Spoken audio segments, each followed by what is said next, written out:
everybody. This is Ryan Weimer with Magic Wheelchair here on the Stan Winston School Facebook Live. We're excited to meet with everybody. We do these monthly board meetings, or not board meetings, monthly builders conferences every month. For those who don't know about what and who Magic Wheelchair is, we are a nonprofit that builds epic and amazing costumes for kiddos in wheelchairs. We have teams all over the country, local volunteers, local builders building for local kiddos. We actually just had a reveal yesterday.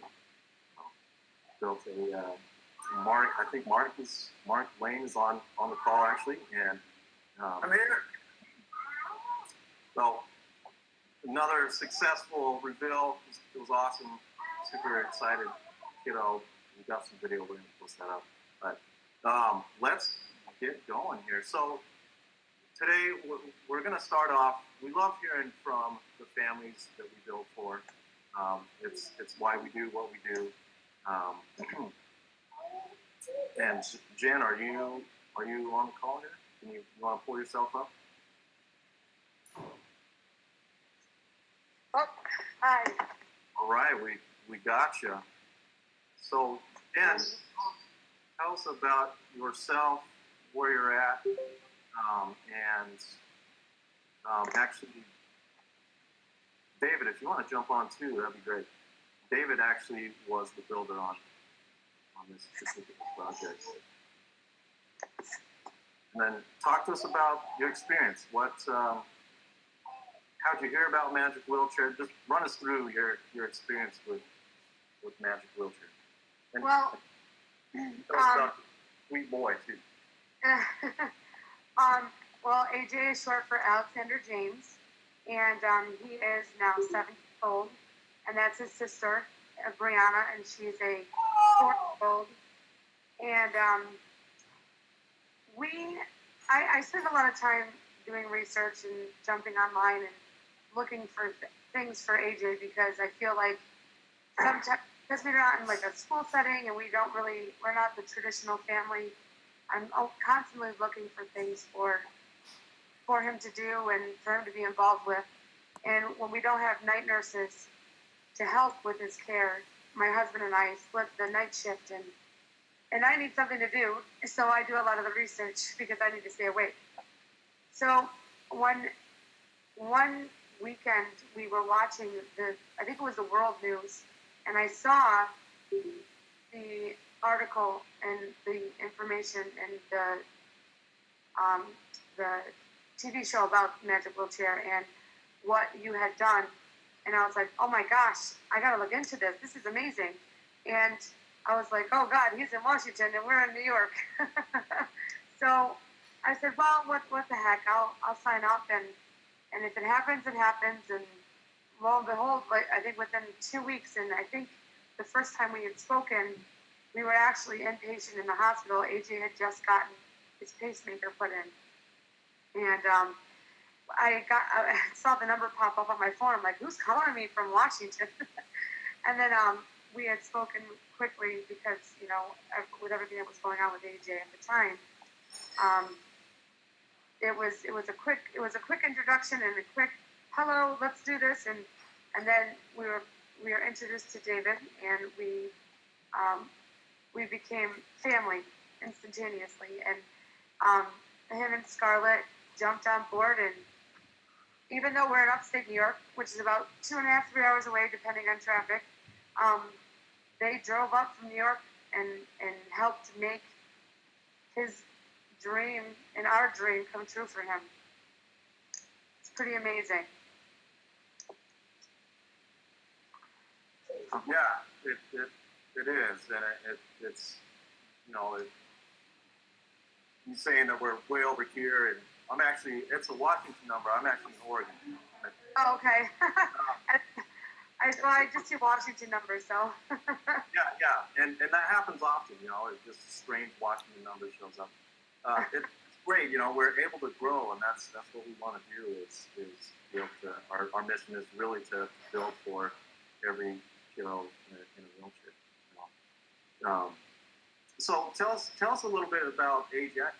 I think there's some misconceptions about kiddos that are nonverbal and what they experience. And as a mom, you even our verbal kiddos, they speak a language that parents tend to only recognize. You got a T-Rex right over there that you can hear yelling. So tell us about AJ's experience. And is AJ there with you? He is. He's out in the living room right now. Oh, did we lose her? I think we did. Well, now's maybe a good time while we're waiting for Jen to come back. David, can you begin to talk about your experience building for AJ? Yeah, actually, I think it was about 2 years ago that I saw something, probably on Facebook or the news, about Magic Wheelchair. And immediately it felt like something I'd like to do. I'd lost my brother many, many years ago to the shame, and I was a toy maker for a long time, and always looking for something to do with my hands. And I called Ryan. I think we had a conversation, and after that, lost touch somehow, and I thought, oh, probably has a lot on his hands, or a lot of people working for him he doesn't need. But I reached back out about a year ago, and there's not a lot of people working. I was wrong about that, and it turns out that it's a good thing to have a presence in New York because of people like Jen and AJ, and you can get up there and measure them up and go back once or twice to fittings. They were amazing. I came back down to Manhattan for that final fitting. Saved us some of those trips. David, I hate to interrupt you briefly. If you're not speaking, please mute your microphone. We're getting an echo when David's talking, so all attendees, please mute yourself if you're not speaking. Go ahead, David. Sorry about that. So we went up there to Albany, and we met this amazing family with these beautiful children. And immediately, Jen had this idea of making AJ a replica of the monster truck that appears in his favorite cartoon, which is Blaze and the Monster Machines. And Blaze is the red truck that we made. And AJ is just coincidentally the name of the driver. So we started off by making renderings, and I think those appear someplace in this slide presentation.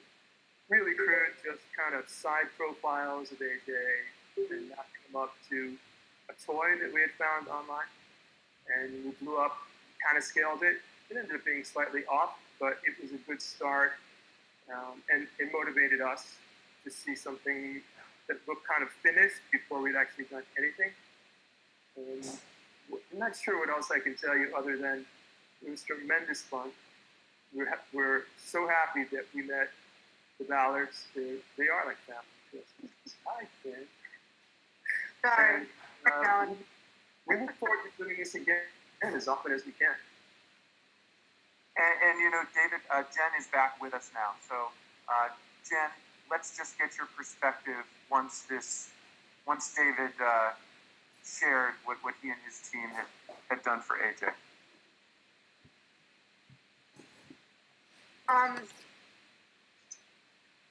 Words cannot even begin to describe how awesome the whole process was and how amazing it was. I was telling Ryan the other day, and I shared this with David too.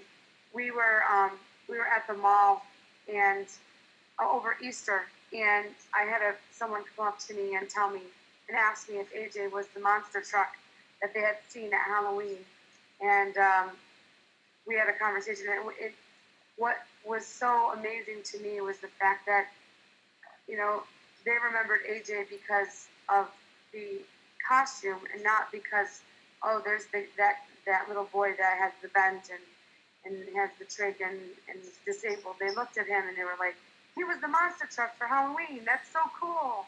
So it's nice knowing that there's there's someone out there that remembered AJ not because of his disability, but of what he could have been or what he was at that time. So that was really special to me and meaningful to all of, the whole family at the time. So that meant a lot. AJ is also, as we were saying before, my iPad shut down. I didn't realize how low I was on battery, so I apologize. My daughter uses it as well. So she's at softball right now. And I didn't realize that I was so low on battery, so I apologize about that. But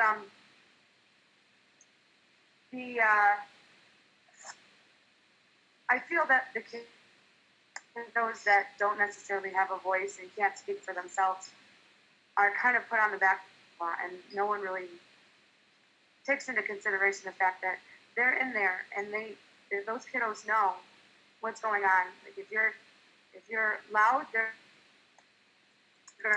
gonna flinch, or he's gonna flinch, and if you're quiet and you're not in the room, he's going to do something to make sure you come back in, like disconnect his tubing so that all the alarms go off. And if he's happy, he laughs. If he's sad, he cries. And if we ask him questions and I say, hey, are you okay? Are you not feeling good? Does your tummy hurt? Blink for me, and he can blink and tell me, hey, this hurts, this doesn't hurt. At least give me yes or no answers. And when he's happy about, he'll smile, and he's so excited.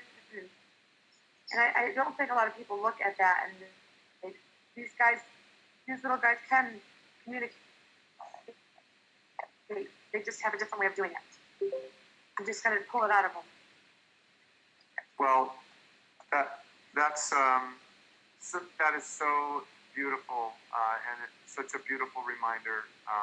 And that is really what Magic Wheelchair is all about, is breaking down that barrier of perception and connecting people with these awesome kiddos in a new way. Thank you so much, Jen, for being with us today and sharing your experience working with David and the team and this fabulous wheelchair costume they built for AJ. Thanks so much. And you too, David. Please stick around. We're going to be for a while now. Ryan, did you have any last thoughts before we move on to jumping into our actual build topic, foam, today? Yeah, I mean, I think you nailed it, Matt, when you talked about building awareness, and that was the whole crux of what started Magic Wheelchair, is bridging that gap between disability and ability, and making it easier for people to walk over that gap and recognize these kiddos as kiddos, and not focus on the disability, but that they're a kiddo, and they're an amazing kiddo, regardless of circumstances. And thank you for sharing that experience you guys had at the mall. I think that speaks to what we try to create for these kiddos and the families. All right, and we do. What's that, man? I'm so sorry. Sorry to interrupt. Ryan, go ahead. Yes, thank you much. You're welcome. Yes, Thank you. Sorry, I was saying there's a few things going on in the chat before we say goodbye to Jen and AJ and this presentation. Yeah. And it's for David. David, how did you get that coat, that super smooth finish? Since we are talking about foam and how to make it look awesome, how'd you do that? We experimented a lot. We didn't have experience in working in styrofoam, and we were misdirected by people who we thought were talking about down at the sculpting supply store local. And we finally found something that was strong enough and thin enough to make a nice coating. The problem is that it was very drippy. So for this year, we're looking for a new epoxy coating that have just be a little thicker and allow us to put it on vertically. And so to answer your question, I'm sorry. So once we found out what to use, which was a 2-part epoxy coating, we did some sanding, but at that point it's already quite hard to sand. And we started to put on Bondo, which I have experience with from just being adolescent boy and trying to fix up old cars. We weren't very good at that. Apparently, it's really an art to put on Bondo in a way where you don't have to slow it completely down. A friend of ours has a colleague who's a talented body repair guy and painter. So he took over and put on a fresh coat of Bondo, sanded it amazingly, and then did a complete automotive grade paint job. So that's automotive grade paint, primer, automotive grade base coat, and then automotive grade clear coat, which is why it looks so good. It's gorgeous, and the other builders on chat are drooling over that finish. It really turned out great, David. Thank you. Thank you for your job. I'm glad that we got to get. Yeah, Definitely. it's very, very smooth, and you did most of that in your living room. Is that right? Yeah, that was actually as a last resort. I had this idea of having it modeled in 3 dimensions. And spoke to Viacom, which owns the property of Laser and Lamasi machines, about getting files that would allow us to simply take cartoon files and CNC mill them. For those of you who aren't familiar with that process in the audience, it's the opposite of 3D printing. You take a block of material and you gradually etch it away until you've got the shape that you want. We got those files. The problem was that we couldn't find a CNC mill who could do this for us. And AJ was coming down with his family in like 3 days. So we took the very basic files that were made by Julian in California. Those are essentially 3D files, although they're they're really just sort of 3 axes, if that makes sense. And we printed out the files in actual size. We put them against the styrofoam, and then we cut out the styrofoam with an industrial grade hot knife. And we're not that good with that knife yet. I think maybe it'll take a little while before we can get really tight lines. But it was close enough. There's that knife. There's Scarlett standing on it. She's actually much better at this than I am. And so we put the pattern down on the styrofoam, kind of like a dressmaker would take a pattern and put it on fabric and cut it out. And obviously 2 of the sides, and then there were 6 centerpieces, I think. We temporarily taped them together to get a sense of whether or not it was wide enough when AJ came. And once we saw that it was, we went to work in trying to smooth it down and make it look like the image that we have of Blaze. Awesome, man. You guys did a great job. And I mean, that shows some serious dedication where I remember seeing a picture where you like taped off your living room, and luckily your wife was on board too, because some might not be okay with taping off the living room and dust, and awesome. It turned out really, really great. Thank you. It's rare to have both a room to do it in and a wife like mine. It's a very rare combination. Hey, Ryan, hey, Matt. Ryan knows exactly what you're talking about. My wife has just so much patience, and it's out to the garage room. Hey, Eric, you just popped up. I just wanted to jump in, David, and anybody that's for your builds. Createx, I think this is coming in backwards, actually. Createx Colors has a candy coating now that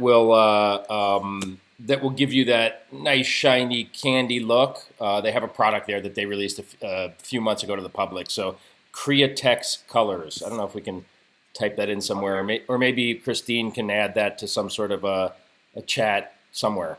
Createx Colors. Is it also an epoxy that has that kind of not so great smell, or is it possibly a different? That I can't speak to. Hey, Ted. I can't speak to that. Ted may know the product. I know that they were going to go to Legacy and do a little demo over there, but I may be speaking prematurely. But you can contact them, and or Christine or somebody can hook you guys up with a contact and get some more information about the color. Hey, Ted, I'm gonna go off now. Thank you. I think I'll go off now too. Unless you need. Hey, thanks, David. Thank you so much for sharing with us. We just a quick couple comments about your presentation before we transition, and say hello to Ted Haines, who just arrived. So Bonnie Regan says, so cool, David. She used a similar process on Dahlia's costume. She was terrible at using the hot wire cutter and used the jigsaw instead. It was much easier to control. Corey says, hot wire also has a Styrocoat that does a really cool plastic finish. Oh, sorry, he says Hot Wire Foam Factory is the name of it. Yeah, that's the product that we ended up getting. Yeah. Actually, the tools from. We haven't tried their coatings. I'm going to bet that they're probably perfect for this use. And then Christine also has posted in the chat the link to Createx, their website. You can check out that paint Eric mentioned. And James shouts out, Smooth On Epsilon 2. Good stuff. Well, we'll talk about the hot wire foam factory too. We have a pretty awesome connection with them that we're hoping to build on, and great tools, great resources. We'll talk more about them later. All right, guess what? It's time to talk about how this all started, Ryan. How we met you, how foam became your friend. And we're going to bring up Ted Haines' face, too, if possible. Ted Haines, can you bring yourself up? It's up on my screen. Oh, we can see him? Great. Can we hear you, though, Ted? Let's check it. There we go. Can you hear me? There we go. Welcome, Ted. Hey, guys. How you doing? Good. Thanks for joining us. Quick introduction to Ted Haines before you jump in, Ryan. Ted Haines is considered one of the premier fabricators in Hollywood for character effects and all that cool stuff. He taught for Stan Winston School. Well, he's actually probably our busiest teacher. He's done more lessons than anyone else. And Ryan's going to tell you about a particular lesson. So take it away, Ryan Weimer. And Ted Haines. I call Ted the Jedi Master of Foam Fabrication. And really, that's I think it was 2014 or 15 when Keaton asked me to build Toothless, and that's where Magic Wheelchair really started. I mean, the idea started way back with the first costume I ever built for my son, and then the launch was with Toothless, and you know, I didn't know how I was going to do Toothless. Toothless is very, very iconic and you know, just very iconic and pretty complex creature to build. And you know, up until that point, I'd used essentially what I could find at Lowe's and stuff I learned, you know, from like paper mache days and just, yeah, kind of run-of-the-mill stuff. And I was up searching the internet for ideas, and I came across the Stan Winston School page. Gosh, I wish I would have found them years before that. And then I watched Ted. I watched this little snippet of Ted and this T-Rex head, and I was in, right? Signed up right away and watched Ted over and over and over building this amazing T-Rex head, and it changed how I approach costumes and how I build costumes. The confidence I have in building, and Ted, I'm a huge fan.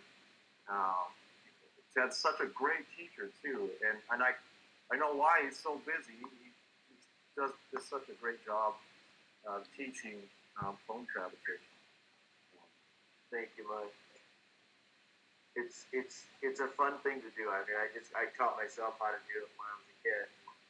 You know, just growing up in the Midwest, that's all I had access to. So, you know, you've got upholstery foam or styrofoam or things like that. And it's like, that's how I made monsters when I was younger. So, you know, that's why I obviously gravitated towards that once I got to LA as well, because I'd already been working with it. So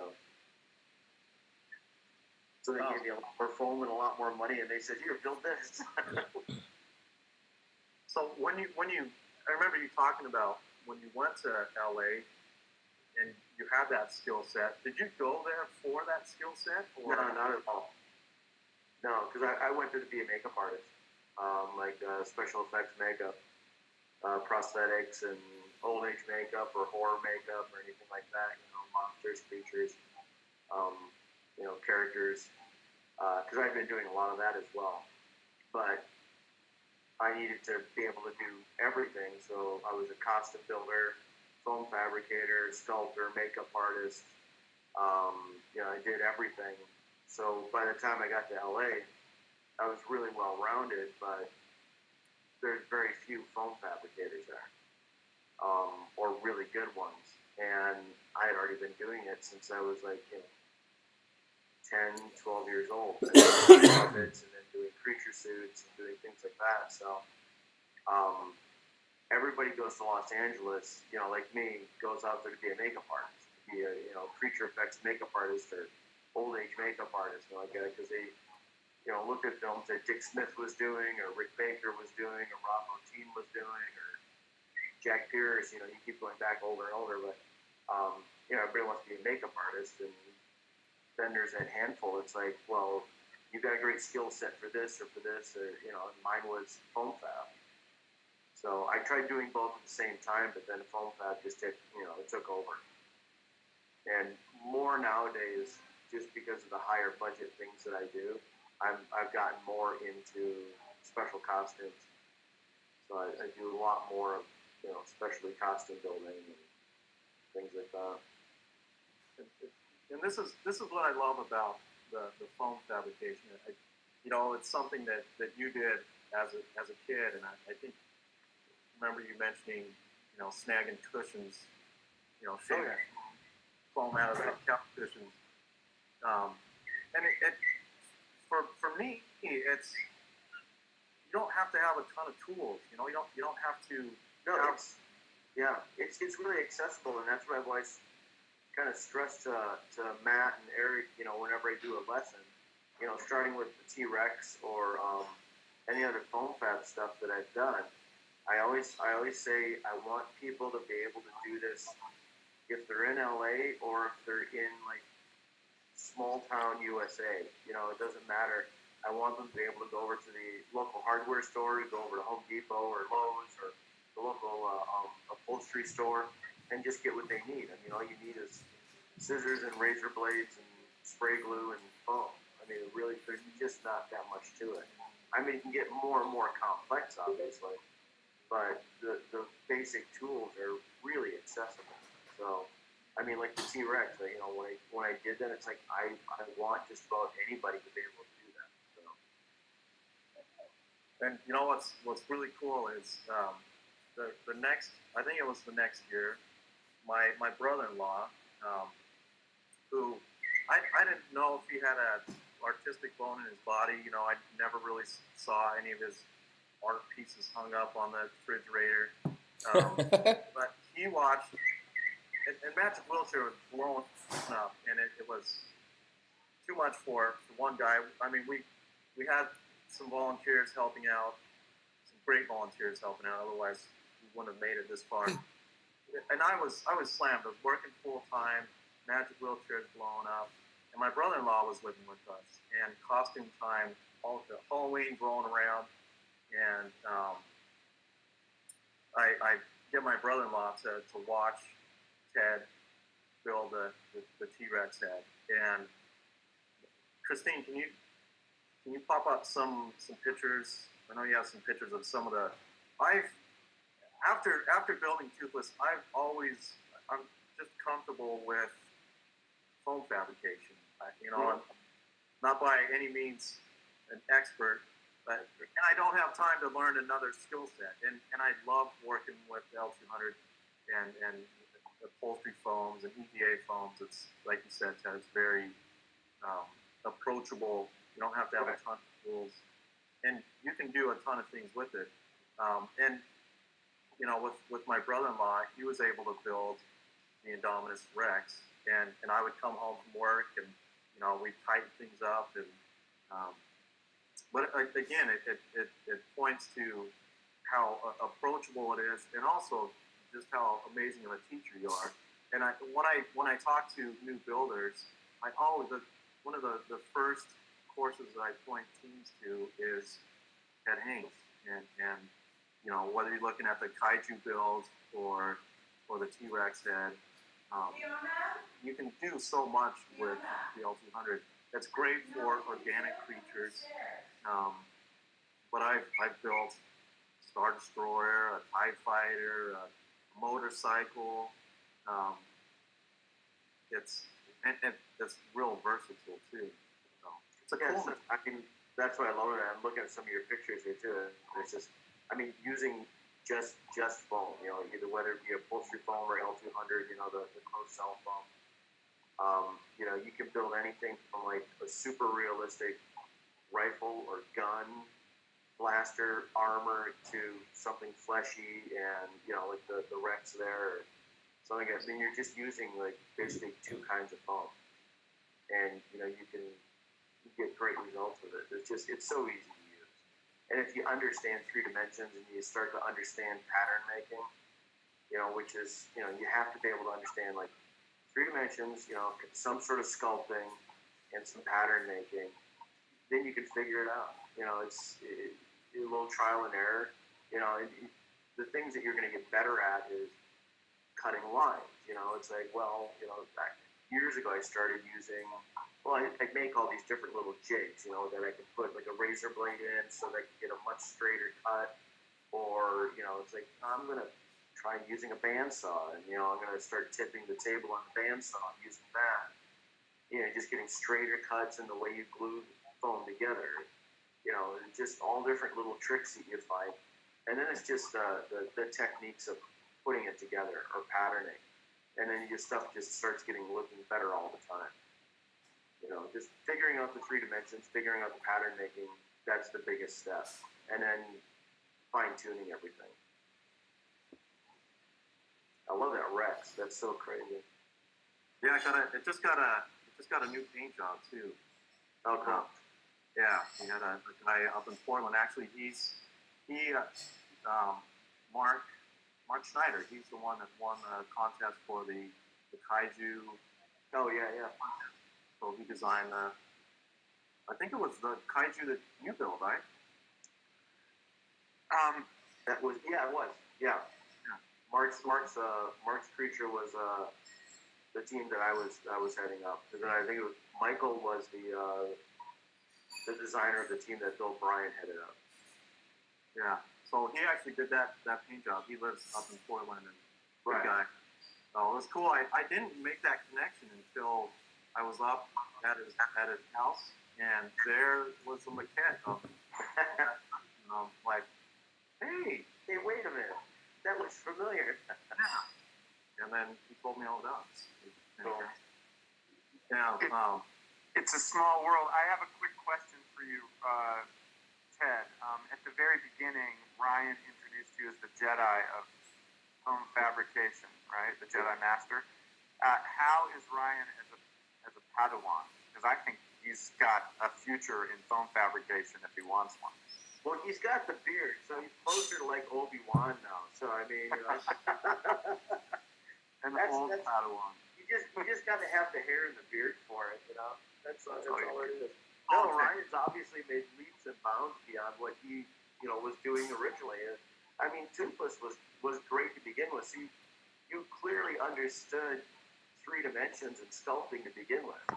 and you've got an artistic background, clearly, because I mean, you created this thing from, it's like, I don't know how I'm going to do it, so here's some shapes and some forms and some trash bags and some neat stuff, and and then it just took finding the classes on the Stan Winston site, and then it's like, oh, that's what they're using. That's it.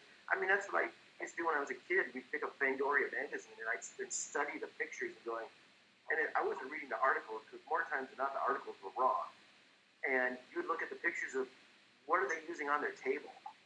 You looked at the sculpting tools and, oh, look at, they've got spray glue and they're using this, they're using that. So clearly, I mean, by watching the videos, and I mean, hopefully us at the Stan Winston School are doing better than like Fangoria or Starlog was doing back in the 70s, the 80s. But, because you're seeing what we're picking up and we're telling you what we're using. And, there's everything is right there for you, So you already understood what you wanted to build. And it was just getting those tools and those materials. And you just took off with it. It's amazing. You're being too humble, Ted. You have to take more credit. But Ryan, it is okay. I'm going to take 90% then.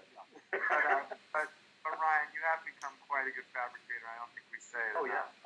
So quickly, just want to chime in with a few comments that have been coming in, and then we are going to move on to our next guest, who's going to talk about types of foam. That's James. You're going to be going up next, James. But a few things that have come in while you've been speaking, Ted. First of all, when you arrived, Corey Hunt said, "The master." Mark Lane loves your work. James, yes, it was the T-Rex head. It wasn't the one from Jurassic Park, but yes, the one behind me is in fact, I don't know if you guys can see that. Are you seeing Ted's T-Rex head up there? Yeah, it is the one from the west. Yeah. It's still there. James Awesome. says, great pick of Ted with the resin gun. Yes, you can make awesome stuff out of resin as well. James says, it's great to hear how the tools Ted uses are really accessible to everyone. That's why it's an ideal material for Magic Wheelchair volunteers around the country and the world. And Corey Hunt asked for Christine to post some links for an L200 supplier, which you guys will find in the chat.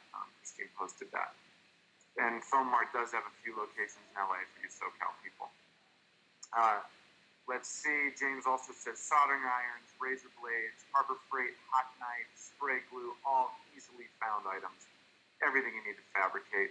And Corey finally says, thank you, Ted. Awesome as always.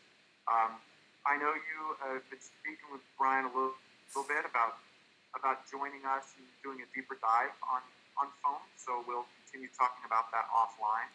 But want to thank you for joining us, Teddy. Of course. And I'm sorry if I look a little out of it or something. I'm in Atlanta, and we shot nights all last week. And I got home this morning, I think, at 5 a.m. and jumped into bed for a little while. So, oh, man. I'm like kind of... Well, we wrapped on Friday. I'm coming back to LA. Well, have a safe trip. Ryan, do you want to say any closing remarks to your Jedi Master before we say goodbye?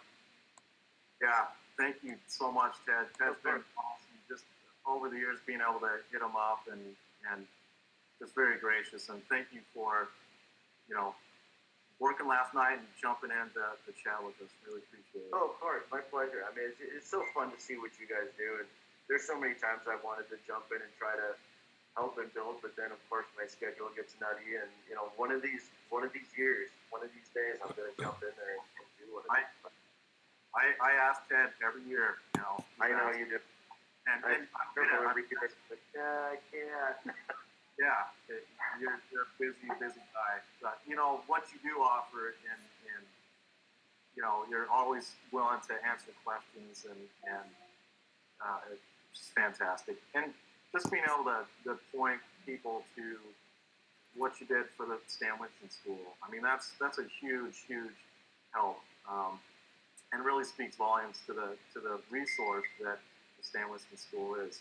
For people like myself and my brother-in-law, where you can see the results of watching you instruct and taking all the experience that you've had and sharing that with us. We've been able to do some.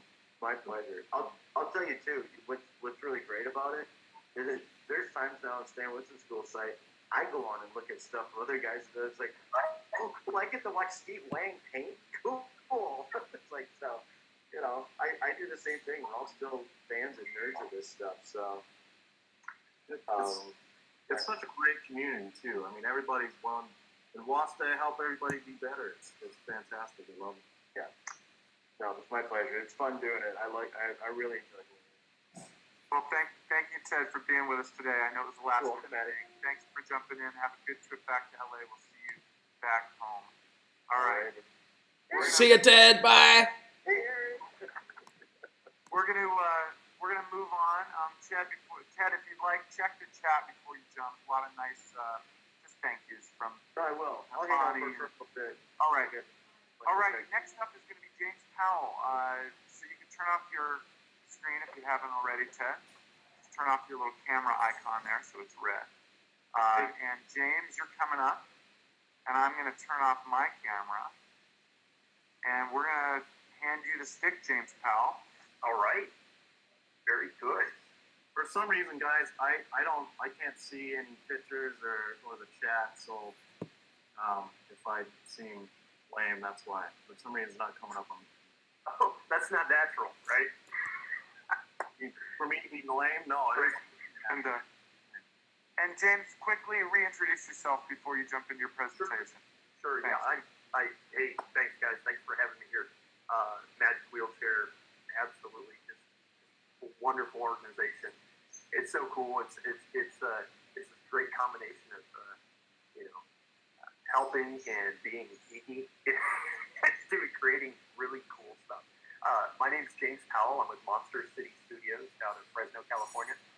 We're a professional fabrication shop. But, the fact that we're professional fabricators, I guess you could say professional, really doesn't.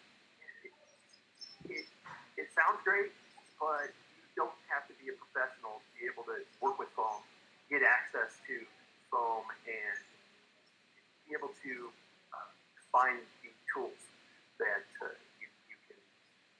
you need to make costumes with foam. I mean, it's so, like Ted was saying, about the tools that he uses. You think, oh, these guys in the movies, everything they use is very expensive and really complicated. But then you look in the magazines and see on the table that, they're using a soldering iron and a razor blade or some hot knives. These things they're everywhere. Home Depot, Lowe's, Harbor Freight, they sell hot knives. We at Monster City, for the most part, we cut what we would call rigid foams, whereas Ted likes to use the soft foams, the L200s, L300s, things that can bend, upholstery foams. But we use basically what you would call styrofoam cup foam, the little beaded foam, the white stuff. But we also use the stuff that you find at Home Depot, like the blue foam or the pink foam. And it gets to be really, it's simple to cut, and it's really easy to glue together, and to use as a base shape. Generally, we would be more into making what we call hard surface models. So models that would be like a car or a ship or a bike, something that's like a mechanical piece, as opposed to something that'd be like a creature. Now, we did do last year. We did a really cool dinosaur for Adrian in Salt Lake City with foam. We actually used our CNC mill to mill out a dinosaur.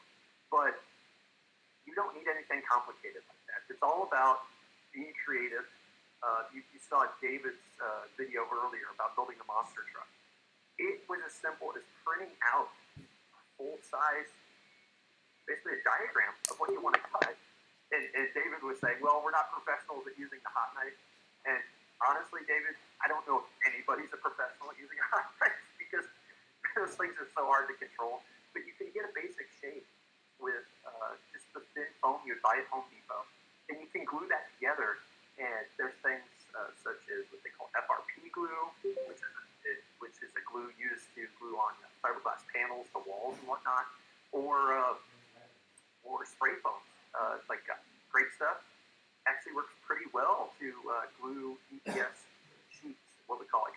banded polystyrene sheets, which is the yellow, or the white ball foam.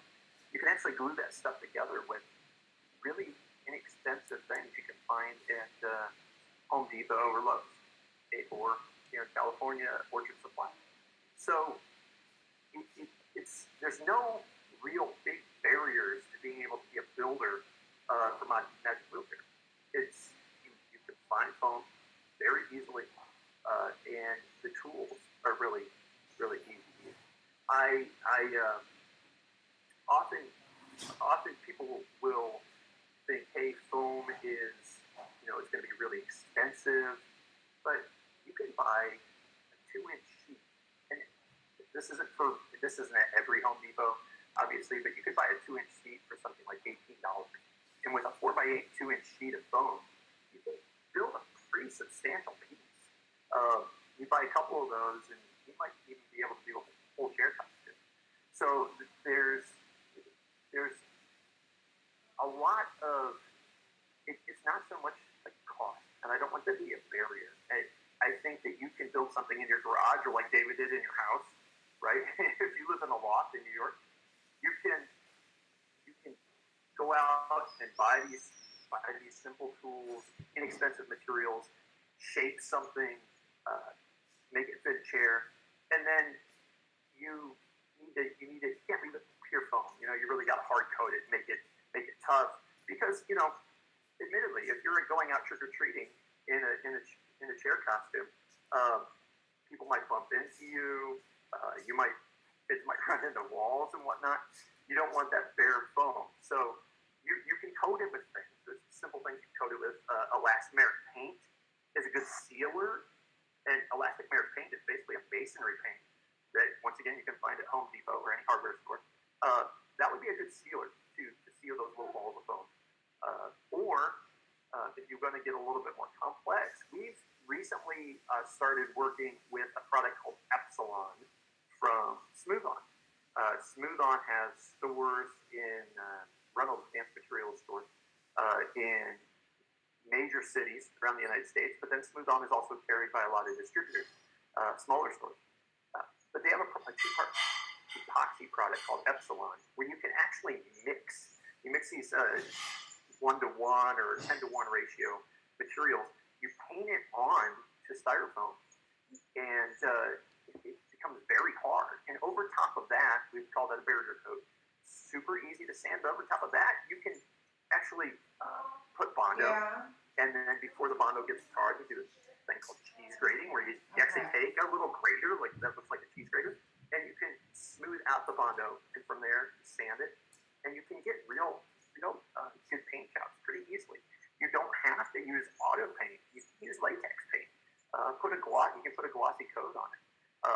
We're looking at some pictures right now of Tim Baker and Jeff Latamoro's build for Emma for San Diego Comic-Con of last year. That particular piece was white EPS foam that we're talking about, and it was coated with polyurea. Now, it's an industrial coating, but once again, you don't need those expensive coatings. You can buy little 1-gallon, 2-gallon kits of epoxy hard coat, and you can literally paint it on your foam, sand it, and simple latex exterior paint. You put gloss coat over it, or matte coat, and you'd have a really, really good product. So there's pictures in our shop of some work being done. There's Frank Jimenez working on Emma's costume. But like I say, I just want everybody to know that there's not huge construction barriers. You don't have to be a shop. You can do this in your house. You can do it in your garage. And these parts are available. There's an organic piece right there. That's Adrian's Velociraptor costume that we had at Salt Lake Comic-Con.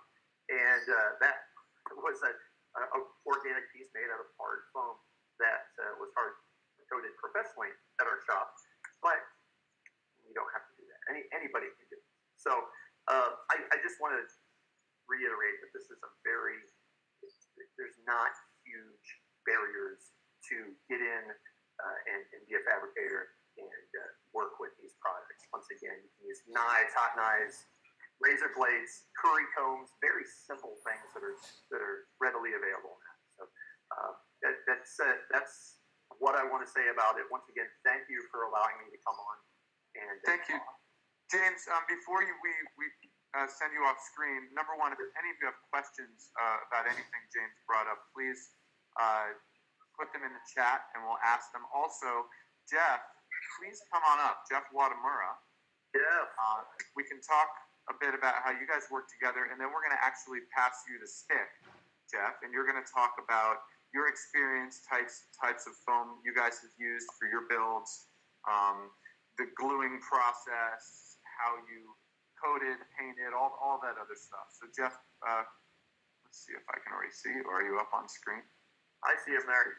There you are. All right. So let's talk about how you guys work together, and then Jeff, you're going to take the lead a little bit. Where you guys going? Go ahead, James. Hey, Tim. Oh yeah. How are you doing? Doing great. Doing great. Good. We actually met Jeff a few years ago. He's a teacher of media arts at El Diamante High School in Visalia, California, and he got involved the very first year with Magic Wheelchair. It's one of the very first builders. How many were there? 5 builders, maybe? I think so. Something like that. But Jeff needed some help. We weren't available to help him then, but he came to us early last year, and we've been helping ever since. Kind of hooked you guys in. Yeah, he did. Sorry. Not sorry. Sorry, not sorry. No, we love it. Thank you very much. Yeah, so the partnership that we've had with Monster City has been really beneficial. I know for us it's been beneficial. I'm not sure on their side, but for us it's been beneficial, and hopefully they let me in the shop this summer to help them out. So. Oh, believe me, you're going to be working like crazy. All now right. that you're out of school, yeah, there's lots of costumes to them. Cool. A couple things that I know that James, I think you guys use foam to foam now in the shop. We use foam to foam, absolutely. That's Okay. kind of one of the LA kind of go-to materials for gluing foam together. Uh-oh. I lost myself. There. I'm Yeah, so there you that's are. foam to foam by West Winlock. And we use that pretty exclusively. The other thing, I know that Tim uses these in the shop. Yes, he Current does. foam are really great for carving. And those I think you can get. I think Tractor Supply is a national farm chain, and those are used for combing horse hair. And we've been using them for years. And they're just simple tools. They're called curry combs. Can you put those up again? They're kind of funky looking, but they're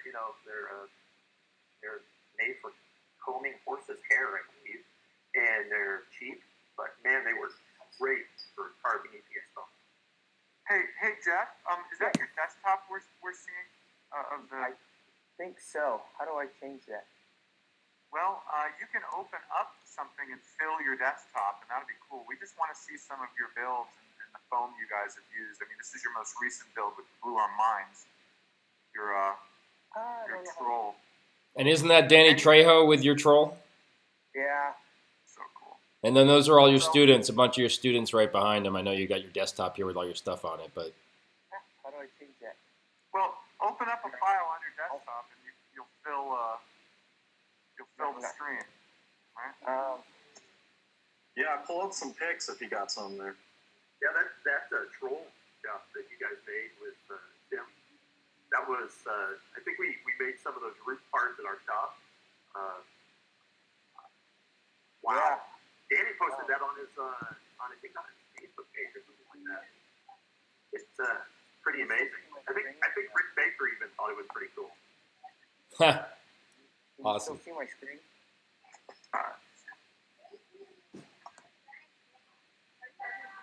What are we seeing, guys? Can you see us? Can anyone see Jeff's screen? There we go. It's loading now. So Yeah. hey, Okay. this There is you what go. There you go. I had to jump on my phone, but real quickly, one of the reasons why we wanted to cover foams is because it is such a approachable material to work with, and we've seen a lot of our teams just gravitate to the different type of foams. A lot of the purple insulation or blue insulation foams that are found at Lowe's and stuff. And again, just echoing what James and Jeff will talk about, the approachability of it, the availability of it, and examples of what can be done when you know how to properly work with it and what materials work well. Because it can be pretty fiddly stuff. You know, it doesn't take glues very well. There's specific things you have to use. But again, just basic materials to do some amazing things with. So we are seeing your screen now, Jeff. If you want to talk about what we're seeing and foam used and any other pics you want to share where you guys incorporated foam would be great. Okay. So I guess I could go back to the beginning when I first started building the Magic Wheelchair, and we've always used a polystyrene. Yeah. Always. And the first year I had it cut out professionally with a hot wire, and then I took it back to my garage, and I was trying to hard coat it, and I had no idea what I was doing. I tried like 20 different combinations of things, and I ended up using DevCon 5-minute epoxy, which, if you've ever used it, has the worst smell. I think I was high every night. And fiberglass, and it worked well, but man, I don't think I can do that to my central nervous system anymore. And then what was the second bill? I think. Oh, we did a tank for. We did the tank for Dee, the Captain America tank. Do you have a shot you can share as you're telling us these? I don't know. Because I'd like to use my imagination, but I don't have one. So you need to show us. Oh, here we go. There. Let's see. That's the. Seeing is better than talking. Yes. It's slowly cycling through the. Yes. There it is. All right. There you go. We used Smooth On 300 to coat that one, and it sanded well. We were in a rush, so we did it pretty quick. We made small batches and painted it on, and then it sanded, painted, and then we did the Emma's Cherry, and that one we got professionally coated. How can I post it on my screen so I don't have to share with you guys? That's the one you brought up, Dark Place, Jeff. Yes. And then we've been liking your pics, dude. Golly, can I get out of here? Man, Wait, all those pictures are things that Jeff makes at his high school. Yeah, I'm sorry. Talk about being jealous, man. If I was a kid in your high school, wow. How do I shut this down?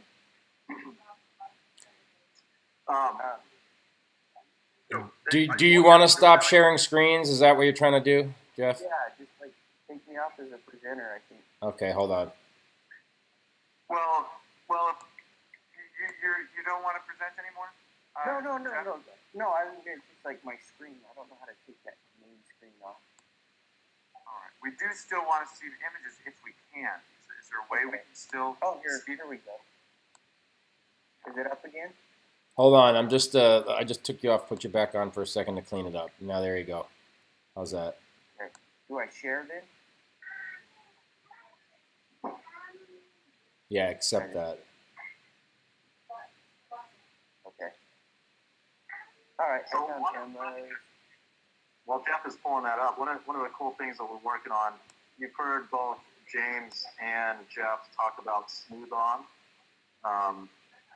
and Reynolds, Epsilon, these different coats. We're working on building a relationship with Reynolds and getting some of these materials at a discount price. So stay tuned for that. We're excited for that. They had a conversation with one of their regional directors, and it's a fantastic material, especially for coating that foam, which can be used. Some materials that you coat can be pretty brittle, and so far I've seen the Epsilon Pro with the Warthog that was just rebuilt yesterday, and it's pretty solid. I mean, it's not as solid as the polyurea that the professional shops do, but it's pretty dang solid. I would say for somebody who's building out of their house, Epsilon is great. A couple coats of that, it's really easy to sand. And it's specifically made to coat foam. So there's things you can coat foam with that doesn't necessarily stick to it. It becomes very brittle. But Epsilon stuff's right on. We love it. We've actually, we don't use it for big pieces, but we use it for smaller pieces at the shop now. And we like it a lot. And even, like James, we were talking about last night, the different types of foams, like the, you guys have seen like the green floral foams at the hobby stores. Yeah. And those are really, really nice to carve some really nice details. So if you're doing like a smaller piece, you could use that foam for, I don't know, a small detail piece, like a little accent piece. Badges or, little anything that would be small. That floral foam is very inexpensive. They have it at Michael's, they have it at Hobby Lobby, Joanne Fabrics, and you can carve it with anything. And as long as you put some of that hard coat, like even you could use the DevCon 5-minute epoxy, right? But the Epsilon is easier to work with. It's thick. You can brush it on. It pulls vertically, so if you have pieces that aren't flat but they're vertical, it doesn't just run off immediately. It sets fairly quickly. So that stuff is great. Like you were saying about the floral foam. Those types of products, those are urethane based. But when you're cutting the white foam, which is made from styrene, you can get tools like from Hot Wire Foam Factory. Those tools are sold at Michael's. They're sold at Hobby Lobby, and they're really great for shaping. They have little hot wires that are this long, and you can cut shapes very, very quickly. They have all kinds of different little heat tools just for styrene. You don't want to cut it in your house. You want to be outside or in your garage, well ventilated. Don't breathe in the vapors. It's not good for you. But it's definitely safe enough for you to create crafty things with, and to be able to do stuff like our costume.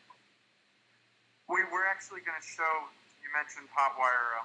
Paul is going to show us a huge hot wire cutter rig he created in a little bit. But just wanted to shout out a couple of comments that came in the last couple minutes. Mark Lanes says that he still has 2 gallons of it in his shop if anyone needs it for a build. I believe he's talking about the Epsilon stuff. Let us know in the chat, Mark, if that's what you were talking about. So you guys can connect in the chat if you want his 2 gallons of it. And Bonnie asks about the Smooth-On products. Do they have a strong smell? Because not at all. Workshop is in her basement. No, not at all. Good. Not at all. With any type of project, be it on the model building, you want to have ventilation when you're using resins or anything like that. You want to have ventilation, but it doesn't stink up your house. That's one of the great advantages of Epsilon, is that it doesn't have a strong smell. And Mark echoes that, and he also says yes, in fact, he has 2 gallons of Epsilon left over from their Warthog build. Well, very cool. Lots of good information, James. Also, Jeff. Sorry, we had a little issue there sharing your images, but we have a few more people to chat with, so we're going to move on. Thank you, guys. Thank you, Matt. Sorry about that. No worries, Jeff. Next time we'll do a little troubleshooting with you before we launch, so you can share a slideshow with us. All right, we're gonna bring up Matthew. Are you still in the house, Matthew? I see you in the attendees list. Can you bring up your screen and say hello? Yeah, and I'm definitely gonna make you the presenter as well. 1 second. Am I up? Your Christine has some picks for Matthew. Unless you got picks. Well, I do have some from like previous stuff, but I think she has a lot of stuff from the newest Wonder Woman build. All right, I made you presenter, Matthew. Take it away, dude. Let's talk about foam. Another veteran of Magic Wheelchair from the very beginning, pretty much, Matthew Stowers. Okay, so well, there's been quite a bit of talking about foam, but what I generally do with a lot of my projects is I do a lot of vacuum forming. Can you guys see my screen, by the way? We're seeing your desktop. Right now.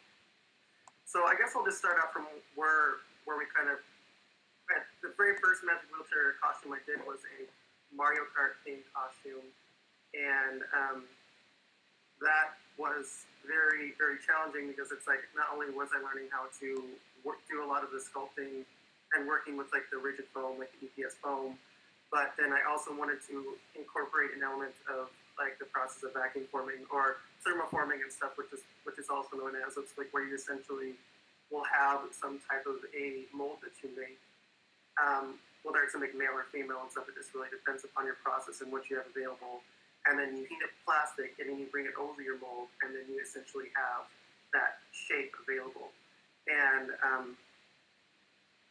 so, well, as you know, I guess I'll just show you a picture of the first vacuum form machine that I built. And there's actually a course on Stan Winston School that's done by Fawn Davis and stuff that goes over how to build your own vacuum form machine. And like what you're kind of seeing here, like this is all materials and stuff from Home Depot, from automotive shops, and then I butchered a couple of just like, you know, conventional ovens in order to make this. So with a little bit of time, a little bit of patience, I would say the only thing and stuff that, you know, may be a little bit challenging to find, but you could find it like industrial supply stores like Ranger. They're like a really big like national company, or any type of construction supplies. Finding like, you know, like heat temperature wire and stuff, just so you're not, you know, causing any issues with that. So that was probably like the biggest challenge that you would find. But you know, even if you go on Amazon, it's fairly simple to find. All this stuff is really easy to find. So this was my first vacuum form machine, and what we did after that, after we kind of got that sort of locked into place, then we kind of had to figure out, well, how exactly are we gonna like make this like functional and make this together? And so at first I tried to use techniques and stuff that sort of revolved around kind of like trying to like, you know, pull multiple like pieces together, and then sort of like use like strips of styrene, high density styrene, which is like a really dense, very rigid plastic. And sort of like put them together like with strips and rivets and stuff, and that just didn't work very well. Here are some of like the sort of earlier experiments and stuff of carving and everything. But what we ended up doing is we found what worked easier, opposed to having just like the plastic, you know, kind of just support itself. Then we figured out that when we're making like these really large costumes, it's really easy to like have a backing for it. So instead of just sort of making like the mold and then tossing things out, what we ended up doing is keeping the molds. So we sculpted things out. We had a base, and you can kind of see here. So we had like sort of like a base sort of skeletal structure that we had. Then we sculpted out the foam, and then we would vacuum form over that, and then we would put it onto whatever our base would be. So I think I have some photos of that. And so here's like it after it's vacuum formed. Like, cause so we have like the styrofoam, which is underneath. Then you have the vacuum form pieces on top of that, and then we glue them onto our structure. And that's sort of a technique that I've used for quite a few of my costumes at this point. To where it's like I'll generally have like the EPS like base, and then we'll go with the vacuum forming, and then we'll put it onto some type of solid structure to give it that rigidity and that strength that it needs to hold up through multiple uses and everything. Something and stuff to know, like if vacuum forming and stuff is something that you might want to do for your own projects, is that preparing the foam and stuff to kind of give you the desired texture that you want. So like you can kind of see through this picture that, you know, it's kind of like, it looks textured, and it's textured because we didn't do much preparation before we formed it, because we wanted to have a little bit of texture because it was a turtle shell, what we were kind of sort of doing. So the way that you prepare the foam and stuff will give you lots of different results. If you want to like get more of a smooth sort of finish, then you're going to be using, I like to use like plaster of Paris, because it's pretty solid once you kind of get it on there. And once you can sand it down real smooth, and then once you do that, then you'll have like a real smooth finish. But it all really depends upon what you want, because I've done other projects to where I didn't sand it out like really, really smooth, and I left some kind of brush strokes in it to kind of give it like kind of a bit of a weathered look. So it just all depends upon what you're kind of going for, but that's something that's kind of important to know, like when you're doing vacuum forming, is that whatever that you're sort of forming it to, it will pick up. You'd be surprised the type of imperfections that it will pick up, or the details or whatever. And if you don't want that, just make sure that you're really on board with the preparation process of vacuum forming. And here's like a photo of the finished product. And you kind of see how it's all set up and put together once it's all done. So that was like one project that the first costume I did in year one. And here's another example. You had a lot of different foam pieces in there too, like the spikes and the wheels, different type of foams. Good detail stuff too.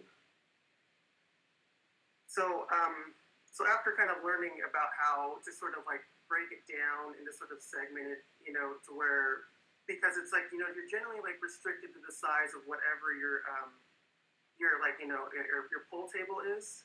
So if you have like a 1x1 sort of table, well, then you need to sort of make pieces and stuff that are going to sort of accommodate for that. If you have something, you know, that's like much bigger, to where you can do bigger pieces and stuff, that's better. But even if you don't have like a really big table to work with, like what you want to do then is kind of think about where your seams are going to be, and try to sort of like incorporate those seams into your costume and stuff. So then, you know, like it doesn't look like, you know, you have like this really large seam in the middle of everything, and then it kind of completely just distracts from the aesthetic, because it's really kind of hard to disguise that, like with the plastics, because it's like they'll move around, they'll bend around and stuff. So if you were to use a caulk or something like that, then it just wouldn't look right, and then it would kind of break down much easier. So that's another thing to think about when you are making these pucks and stuff for vacuum forming. Make sure that, you know, that your table is going to sort of suit your needs, and also make sure that if you do need to break things down, break it down in a way that it'll make aesthetic sense, and also easier for you. Even when you do that, it also makes it easier for you to put things together. So this is kind of the makings of a Star Wars build. It was the indoor bike speeder bike.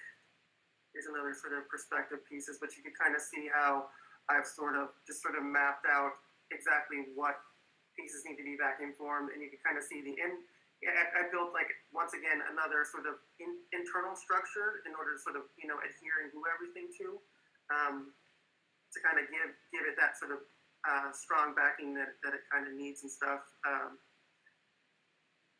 see. And here's like the finished product here after everything was said and done and vacuum formed them together.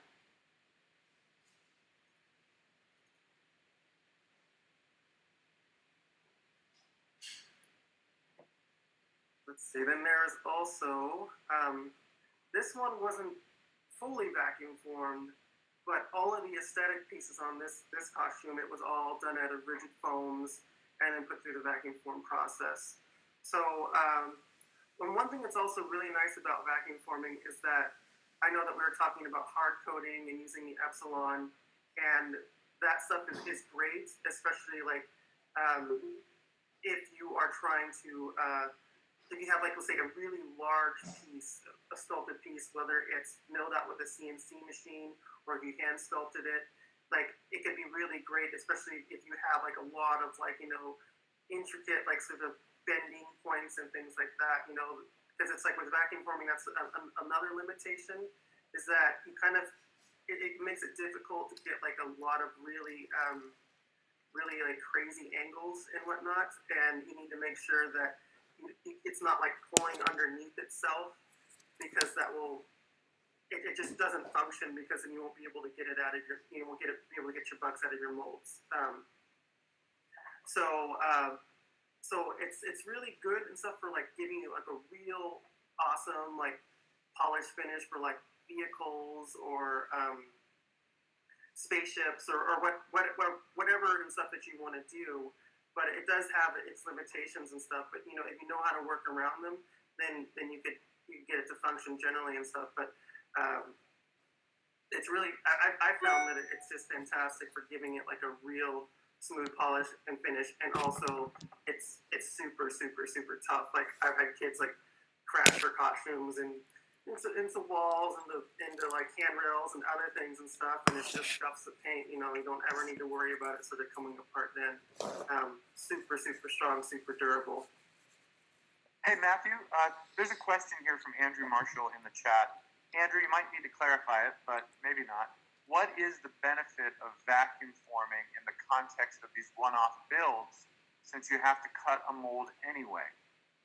Do you understand that question? I think so. So, like the benefit of, in comparison to using like a polyresin? I guess. Go ahead, Andrew, and please clarify in the chat. What versus what? That's what makes sense to me, because I was thinking about this is Ryan, by the way, when you were talking, that if you're already spending the time to make the mold, why not just, put a nice smooth coat over it instead of vacuum forming that, to get that smooth shine, that's. Hey, Andrew, you can actually bring yourself up and talk this out. Can you turn on your microphone? The other thing that Matthew hasn't gotten to yet is it's probably the only way that you could build an invisible jet. He made use that foam. And that's why I wanted Matthew to talk about, jump on here. And just another use of foam is making these shapes, or Matthew referred to them as bucks for vacuum forming.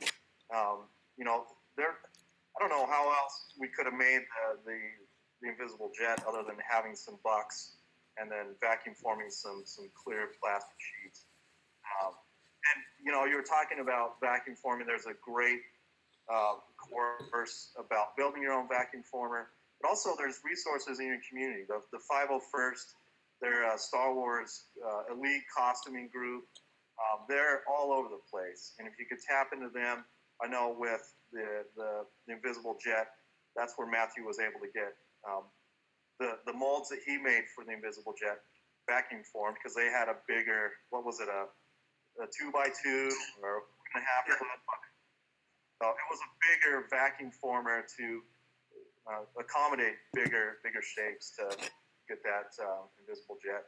And I mean, it looks awesome. You can watch the video of our Justice League reveal, and even Adam Savage was blown away, about pulling that off. So that's another benefit of, if you're doing something clear, if you're doing like a canopy for a jet, that's where forming that foam and then using the vacuum former to get a windshield. Anyways, Andrew, on. That's a good question. Well, I think I do have an answer for the question. So there's several benefits and stuff to doing vacuum forming. One thing is durability. Durability is, because I mean, you think about it and stuff, like, that these costumes are big. Oftentimes they could be very, very bulky. And so it's like, and they're for kids, and kids are rowdy, and kids, they like to mess around and play and whatnot. Christine, could you also pull up some of the actual finish of the, so we can kind of see, and I'll talk about that. So, like, you know, the kids and stuff, these are costumes and stuff. It's like they're gonna get dented up, they're gonna get banged up and stuff. And so having like that strength of that, you know, plastic is just fantastic. You know, that you could kind of put this costume out, and you know that it's going to last. It's gonna be awesome for weather. You don't need to worry about any type of weathering, which is gonna be great.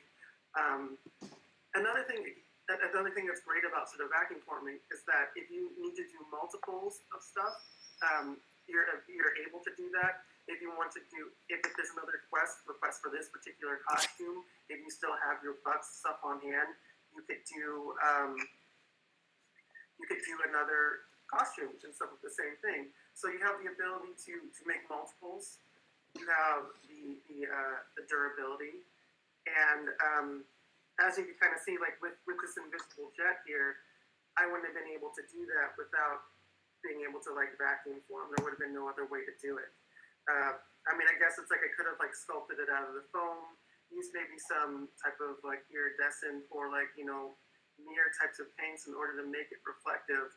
But, you know, like I guess it's sort of, it's all about what is going to make, you know, it's all about making the costume as close to the vision and stuff that the kids and stuff are bringing. So like vacuum forming may not be great for every single project, but then there are certain ones and stuff that you really it is a good technique. So it's a good tool in your box and stuff to be able to get specific types of effects and have that, you know, the durability, and also have the ability to make more if that's what you want to do. Great, and that's such a great point you make about using the right approach to achieve the kiddos' dream. Really, that's what it is about. And sometimes that solution is going to be foam, sometimes it's going to be vacuum forming. It depends on what is needed to pull off that particular vision. So thank you for going in depth about vacuum forming. You've just pulled up a video. That's us over here.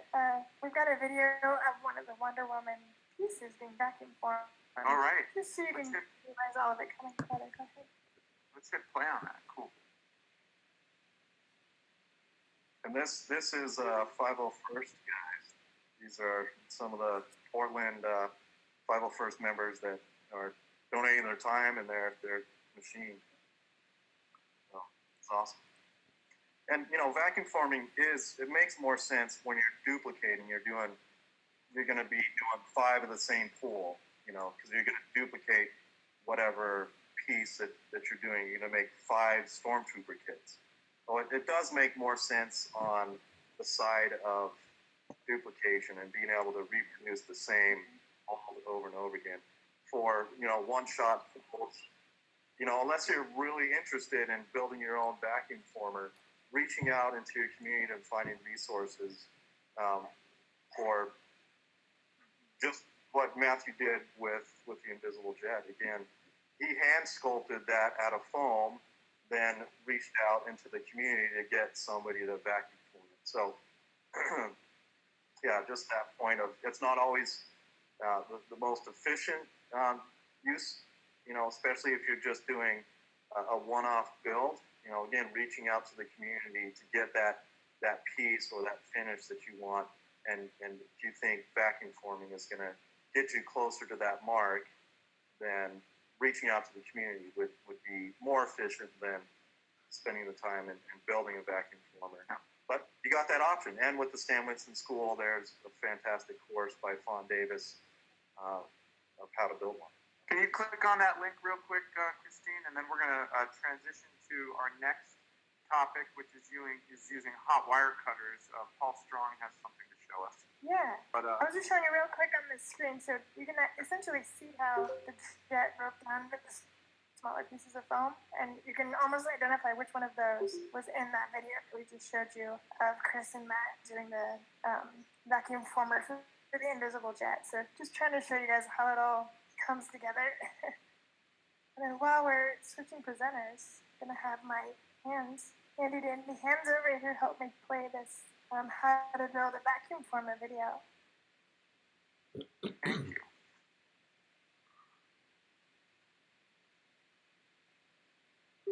So, Fawn That's is why an we wait incredible, for Paul to come up. and Fawn, just a little backstory, Fawn is a brilliant model maker, a lot of history on the Star Wars franchise. So, he was kind enough to do a lesson on how to build a vacuum form machine for us. And as was mentioned by Matthew, it's all stuff you can find at Home Depot. Take apart some toaster ovens. Yeah.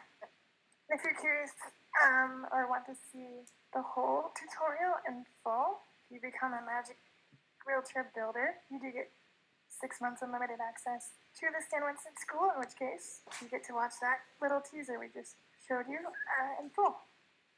That's right. And thank you, Christine. Now, Jim, is Jim with us? I didn't see Jim in the attendees list. I think Jim jumped on from work. He had to get back to work. Okay. And so Matthew can talk more about, he helped Jim with Jim's foam project, which was the Moana build, and talking about going back to the invisible jet, talking about sculpting the foam and making it smooth. All right, great. So let's talk a bit about that, Matthew, that build, and then we're gonna Paul, you're coming up next, so be ready. We're gonna talk about hot wire cutter you built. One of the things, and because I wanted to make this point with Jim, is Jim hadn't worked with foam before.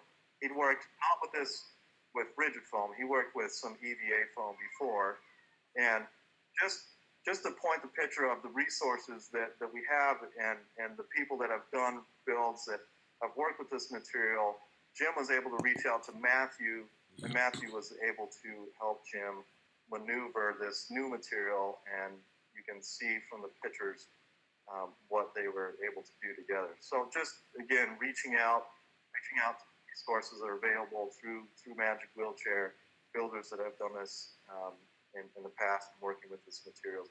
We have a lot of great, talented volunteers that have done some amazing things, and our resources for our builders to answer questions about what are good materials, how do I work with this material. Fire away, man.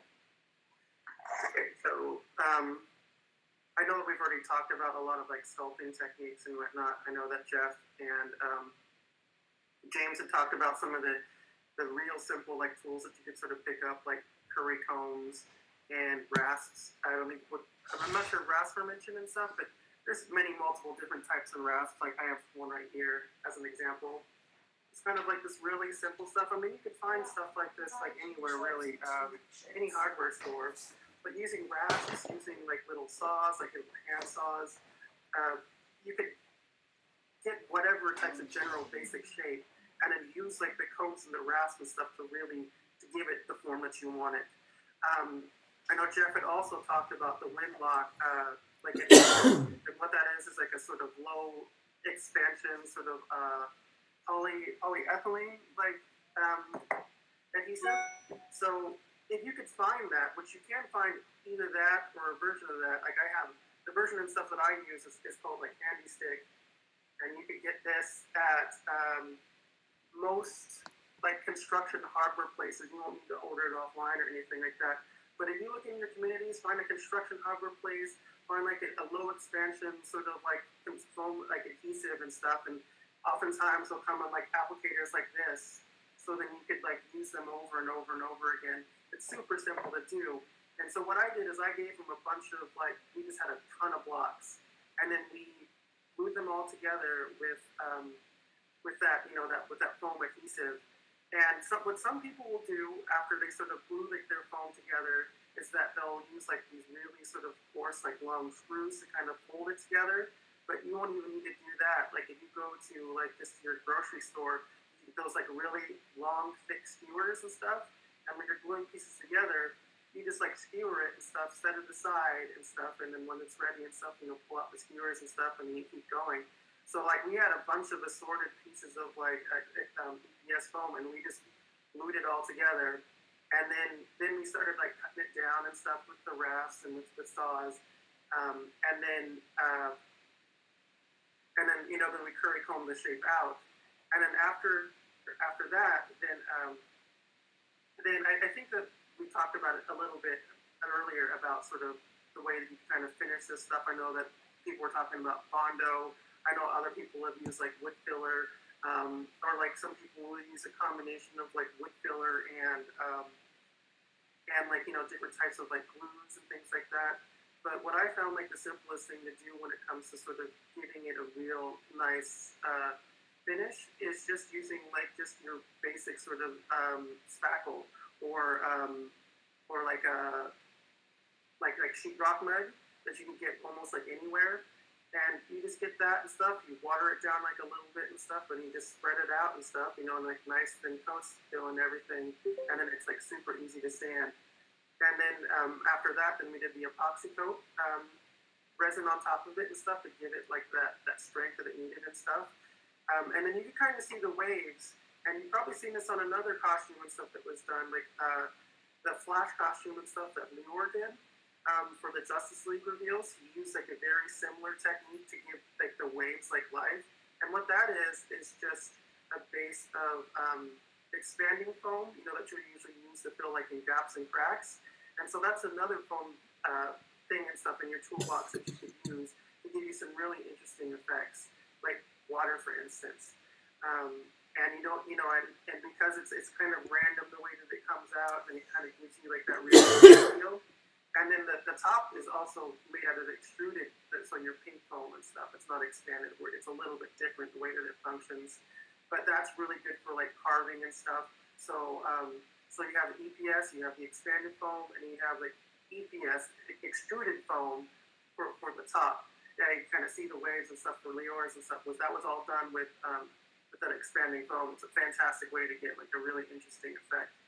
And yeah, that's like the general bare bones of how that was built. Just using a lot of the things that we've been talking about throughout the course and stuff, with a couple other little things in there and stuff. But as everybody has said, a lot of this stuff is easily accessible, easily available. Then I will say this though, for finding like expanded polystyrene EPS foam, you could, if you have like a foam cutter or like somebody that works like in your community, reach out to them. Oftentimes they'll have like tons and tons and tons and tons of scrap that it's harder for them to find recycling venues for it, so it's kind of expensive. So they'll hold on to like tons of pounds, like stacks and mountains of this stuff, and they'll just give it to you for free. So that's also a really good way to sort of approach your costumes and stuff. And the good thing about using expanded polystyrene is because there is an abundance of it. You can go on the Craigslist, you can go on the construction sites and stuff, and oftentimes they just toss it in a bin or something, and they just get rid of it and stuff. So you can find a lot of these materials and stuff and get like the main structure of your costumes, whether it be just for like sculpting and hard coating it or using a vacuum form techniques.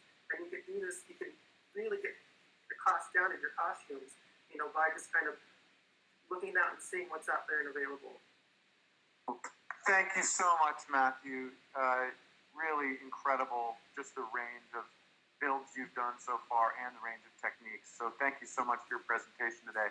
We are now, as promised, going to move on to Paul Strong. So let's switch gears. Paul, if you could bring yourself up. And we're going to talk about hot wire cutters for foam.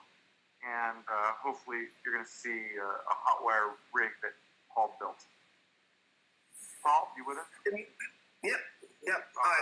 Can you bring my screen up as well? Let me try and make you presenter, unless it's already done. No, I'm going to do that for you.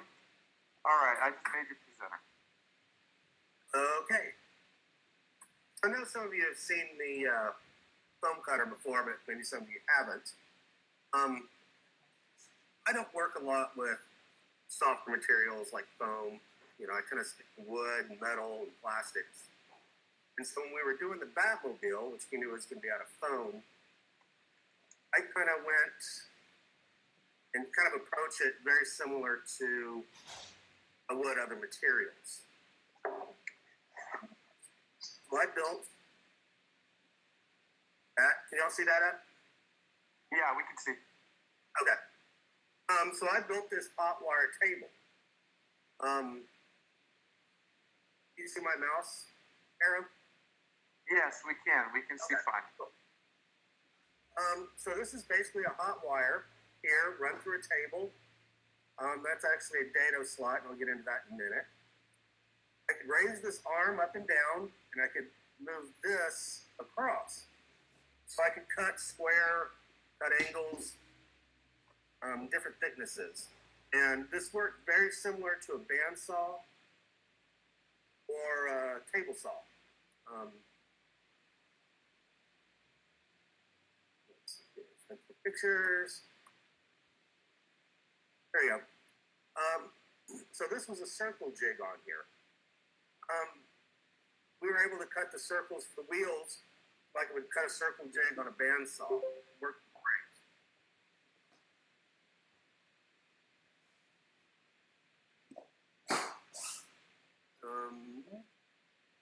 And something else we did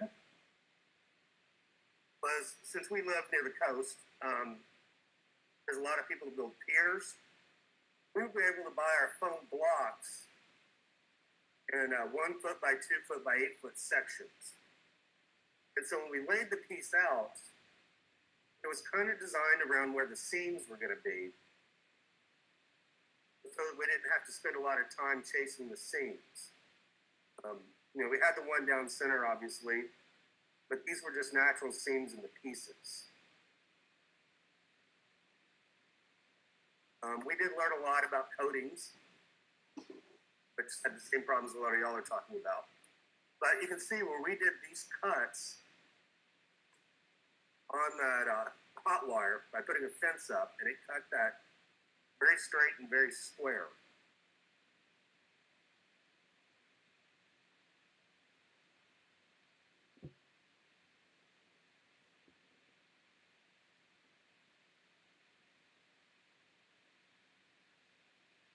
And then we did the tire treads. I took that piece of hot wire and zigzagged it, and we just pressed it into the foam to make our tire treads. That's so great. But That works so well. Yeah. At some point I want to go through and change out the transformer and use real micro wire. I kind of threw that together off stuff I had, which was a battery charger and welding wire, which worked pretty good. But they make better transformers and better wire and real smoother cuts. Can we talk about fumes? Can we talk about fumes a little bit, Paul? Yeah, it's pretty stinky stuff. We'll go back to the saw picture. We typically had the saw table as close to the garage door opening as possible, and actually had fans up around it. There was a box fan there, trying to take most of the fumes away. Yeah, that's important when you're burning any of these materials with a hot wire. And using a rest of the wire, so it was actually burning quite a bit of foam. But we were pretty well ventilated and sucking most of the fumes out in the window furnace. So we're hoping to twist Paul's arm into doing a build video on making that. Yeah, I need to get onto that. It's on the list of projects, as well as building my own vacuum form machine.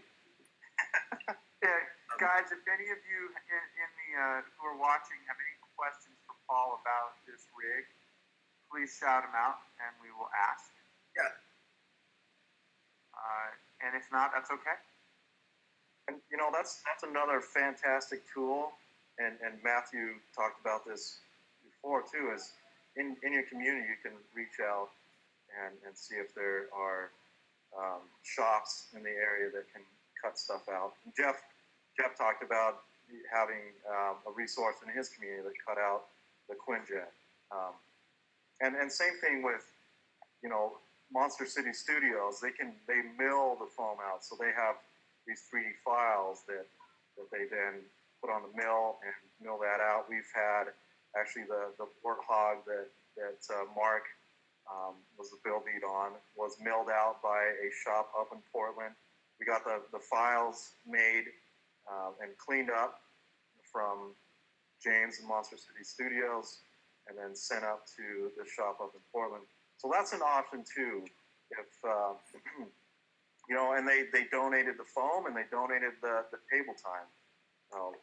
It really brought that cost down. It might not be cost efficient, or if they're not able to donate some time and materials, that they can get spent. So Joe was asking me what welding wire. It was 035 welding wire. It was actually twisted together. So it was a pair of 035. Since I was using the battery charger, which is pretty high amperage, it worked pretty well. In this picture, it's kind of hard to see. That is spring loaded right there. So it always holds tension in the wires and expands as it's heating up. That's pretty important to keep it from wandering too much. But you can see how I twisted together two runs of the welding wire. That's what I have around the house. And if you are using a battery charger, you have to bypass the thermal protector in it. And so, which is why I kind of need to look up other transformers that are probably a little safer to use if you don't know what you're doing. But you MacGyvered it. It worked. Yeah. Thanks, Paul. It really is a great. Around a lot of electronics, so I kind of know what I'm doing. But well, there's another topic for a future builders meeting, electronics. But we are going to actually transition now to a few things we want to share during this meeting. So thank you, Paul. If any of you do have questions for Paul, shout them out. We have 10 more minutes. We can't ask Paul. That's fine. But we're going to move forward now. We have a few tools that you need to know about that we have links for that we're going to share. So, Christine, would you like to share some of those links on screen? Oh, give me just a second. It will take over. No worries. We're looking at the curry comb, the carving rasps, and that hot wire tool link. We'll share those three things, and then we're going to say goodbye for the day. So, at the bottom of our agenda, you'll see those. And if anybody has any questions now, feel free to come up and do some Q&A while we pull up these tools. Yeah, any questions at all, let us know. If not, that's cool. We're going to show you a few tools, then we're going to bring up Ryan for some closing thoughts, and whoever else wants to come up on screen. And we're going to say goodbye for the day. These meetings go by so quickly. They really do. Hey, Christine, I think you're muted, unless you intended to be muted. I turned it off. Okay, sorry. Thank you. Bossy behind the scenes. That's okay. We're just seeing your face, just so you know. We are seeing you. Which makes us all very happy. Yes, right, of course. I can't see the chat. Is there any questions? I mean, those tools, they're on Amazon. They're just links to Amazon. You can Google rasp or curry combs. They're really cheap tools. They're great for carving down or carving in details. There's your hot wire foam table. And look how cheap that's, guys. $39.95 and no shipping if you're a Prime member. That's great. Hey guys, I have to interrupt to say that that's not even worth $39.95.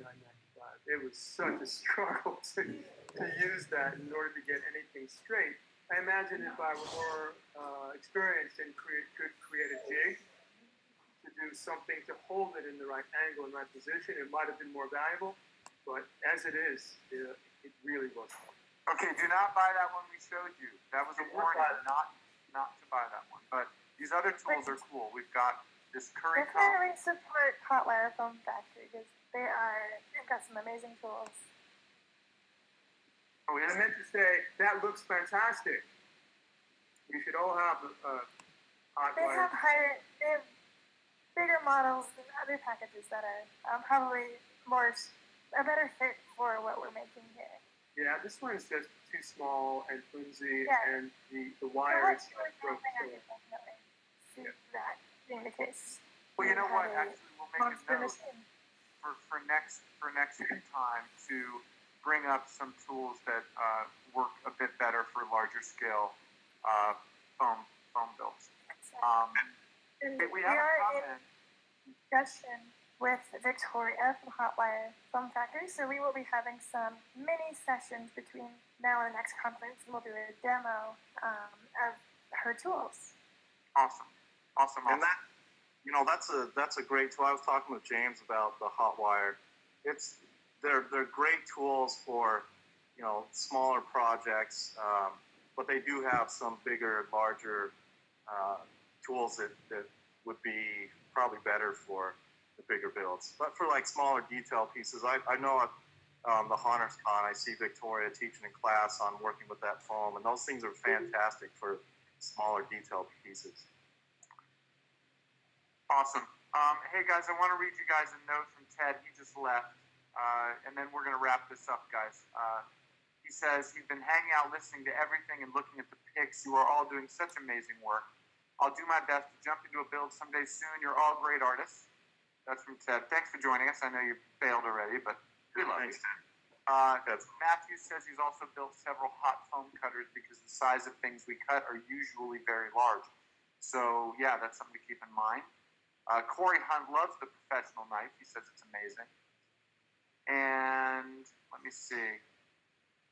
Corey says clamping a board to the table helps keep it straight when using a hot wire cutter. And you can also set the temp with a dimmer control, which is nice. And so that's it. That's the comments, guys. We're actually going to wrap this up as promised. We're going to. Here's a couple things. David Vogel says if you buy a hot knife, get one that is more than 200 watts. And finally, James Powell says, look up Variac on eBay. Those are great for controlling temp also. All right, that's going to wrap up our shop talk for today. We got 4 minutes to wrap this up. Why don't we bring up some faces on screen, if you can. Yeah, let's bring up some other people. Yeah, different faces. If we haven't seen you today, bring yourself up. And if we've already seen you, you can bring yourself up too. That's fine. And we're going to say goodbye. And Ryan, you're going to lead the way, as always, on some final thoughts about today's build conference and maybe some ideas for future build conferences. Yeah, guys, thanks again for joining.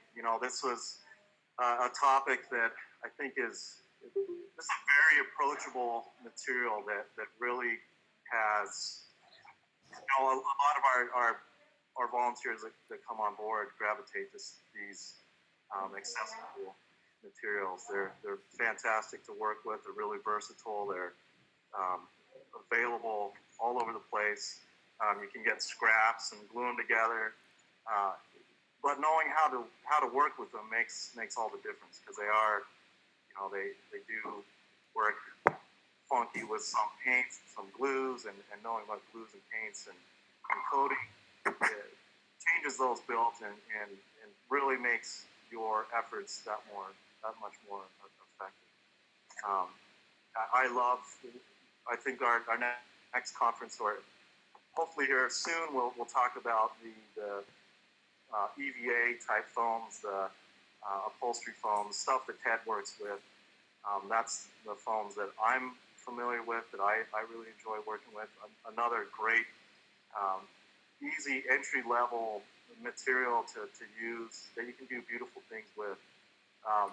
And I think another good point that we can take from this conference is, knowing the materials and just having a drive to do things, and knowing that we're here to support you, that we've had builders that have done amazing builds and are always willing to share the things that they've learned to help you guys do a great job and help us to continue to fulfill and work towards the mission of building epic costumes for these kiddos and creating epic memories. So thank you so much for tuning in. Thank you for everybody that helps make this possible. Matt, Eric, the Stan Winston crew, appreciate what you guys do. And we have an awesome year. We're gearing up, putting teams together. We're slowly growing, and if you've been waiting on our volunteer list, you're really excited to get going, and you'd like to get going this year, fire off another email to us. That'll help us to pinpoint those people that are really committed and really wanting to do and get going. And hopefully we can get to you sooner than later. Our mission is to grow more and more every year. We definitely need help to make that happen. Thank you. And also, beyond this, last thing, beyond our monthly conferences, we're hosting Thursday happy hours. Basically, it's like our office hours if you're in college. And a few of us will just be sitting on the line and ready to answer your questions, talk about build-specific things, anything about your kiddo or your reveal. So just trying to be more available to all of you. Those are typically Thursday evening, like 6 p.m. Pacific, but we'll be adjusting those times. So if you're interested in those, that is in the private Magic Builders Facebook group. So if you have questions, make sure you're in that group, and we'll see you for happy hour. All right. Well, that wraps it up, guys. Thanks again for joining us for our monthly Builders Conference. You guys are amazing. Without builders, there are no magic wheelchairs. So thanks for being with us. We will see you guys next month. Bye. Thank you.